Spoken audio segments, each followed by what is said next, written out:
తెలుగు మిత్రులందరకు నేను మీ doctor KA Paul.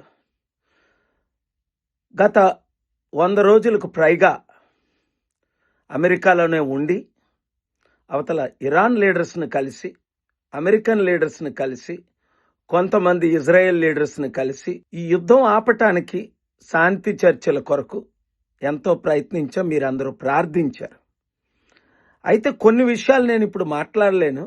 అయినప్పటికీ president Trump గారికి, అలాగే ఇరాన్ లీడర్స్కి, మైక్ జాన్సన్ గారికి, కొంతమంది ఇజ్రాయేలీ లీడర్స్కి శాంతిని ముందుకు తీసుకెళ్లటం కొరకు వారు ఒప్పుకున్నారు, అగ్రిమెంట్ సైన్ చేశారు. అయితే కొంతమందికి ఎట్టి పరిస్థితుల్లో ఈ యుద్ధం ఆడడం ఇష్టం లేదు. మీకు తెలుసు వారు ఎవరన్నది. వారి కొరకు ప్రార్థించండి. ఎందుకంటే ఈ యుద్ధం ద్వారా ప్రపంచంలో ఉన్న అందరికీ ఇబ్బంది జరిగింది. 850 కోట్లు 800 కోట్ల మందికి సంపాదిస్తుంది ఒక 5-6 కానీ నష్టపోతుంది 100 కోట్ల మంది. అంతేకాకుండా ఈ శాంతి చర్చల్లో నేను బిజీ అవడం, కొన్ని వీడియోలు రిలీజ్ చేయడం చూసిన తర్వాత చాలామంది తెలుగువారు కూడా, సార్ మాకు ఇక్కడ అన్యాయం జరుగుతుంది అని నన్ను కొంతమంది ఒక ప్రెస్ ప్రెసిడెంట్ కూడా మాట్లాడారు. సాయి కృష్ణ అనే యంగ్ 26-year-old కొడుకు వాళ్ళ తల్లిదండ్రులు చెప్పింది ఏంటి అంటే, పోలీస్ స్టేషన్లోనే సిఐ నాగరాజు గారే చంపేశారు అని ఆరోపిస్తున్నారు. ఇది ఎంతవరకు నిజం? కోర్టు ఆర్డర్ ఇచ్చినా ఆయన్ని 17వ తారీఖు లోపుని హాజరుపరచమని, మరలా ఇప్పుడు 29వ లోపుని జూని అయినప్పటికీ ఆయన హాజరుపరచట్లేదంటే ఏం జరిగింది? తక్షణమే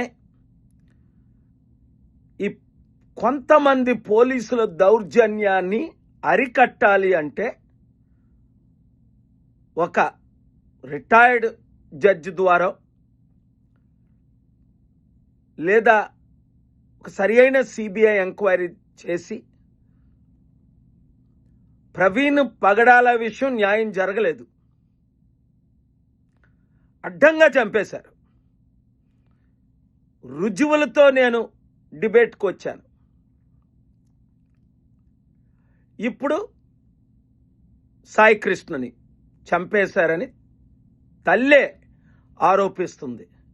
ఈ మధ్యని మన ఆంధ్ర రాష్ట్రంలో ఎంతో శాంతిగా ఉన్న రాష్ట్రాన్ని కులాల మధ్య, మతాల మధ్య చిచ్చు పెట్టి ఘోరమైన అవినీతి జరుగుతుంది. అసలు కొంతమంది పోలీసులైతే రాజకీయ నాయకుల ఒత్తిడితో చాలా అవినీతులు చేస్తున్నారని చాలా కంప్లైంట్లు నా దగ్గరకు వచ్చాయి. అసలు ఏం జరుగుతుంది? ఇంత అన్యాయం జరుగుతుంటే అందులో ఈ సాయి కృష్ణ అన్నవాడు కుర్రోడు, వాళ్ళ కుటుంబం అంతా జనసేన పార్టీ కార్యకర్తలుగా పనిచేసి ఎంతో జనసేనకు మద్దతు ఇచ్చి వైసీపీ నాయకుల్ని తిట్టారని కూడా కొంత ఎంక్వైరీలో నాకు తేలుతుంది. అలాంటిది ఇప్పుడు జనసేన నాయకుడు, ఉప ముఖ్యమంత్రి అయిన పవన్ కళ్యాణే దీనికి న్యాయం చేయలేకపోతే మరి కార్యకర్తలకు న్యాయం చేయలేని నాయకులు ఎందుకు? పోలీసులకు అవినీతి చేస్తున్న వారిని ఇమీడియట్ సస్పెండ్ చేయడమే కాకుండా తగిన చర్యలు పోలీసుల మీద కూడా తీసుకోవాలి కదా. పోలీసులారు వినండి, మీలో చాలామంది మంచివారు, న్యాయం చేయండి. అన్యాయం చేయమని పొలిటీషియన్స్ ప్రెషర్ పెడితే మీరు చెయ్యొద్దు. మీకు ఎవరైనా అన్యాయం చేసి సస్పెండ్ చేస్తే నాతో టచ్లో ఉండండి, మా కార్యకర్తలతో టచ్లో ఉండండి. నేను పోలీసుల తరపున ఎప్పుడు నిలబడ్డాను, మేము నిలబడతా. అవినీతి రాజకీయ నాయకులతో ఎంతైనా ఫైట్ చేస్తాం. న్యాయం చేయడానికే నేను ఉన్నాను. న్యాయం జరిగే వరకు పోరాడదాం.